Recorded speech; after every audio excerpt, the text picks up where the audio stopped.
Γεια σας παιδιά. Κοιτάξτε τι είχα στο Pokemon. What the fuck, αυτός είναι ο ηλίθιος ο μαλάκας από το τέτοιο. Κάμω το σπίτι.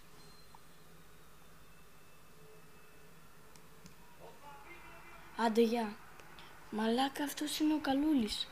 Είναι ο βλάκας που ήταν κακή με αυτόν. Χεχεχε, σε πιάσα.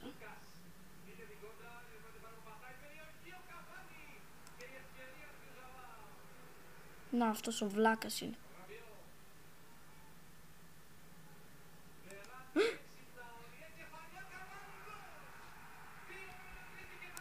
Συγγνώμη που βρίζω, αλλά είναι το αγαπημένο μου Pokemon. Περίπου, βασικά είναι ο Pikachu. Αλλά αυτός μ' αρέσει. Εντάξει. Γεια σας.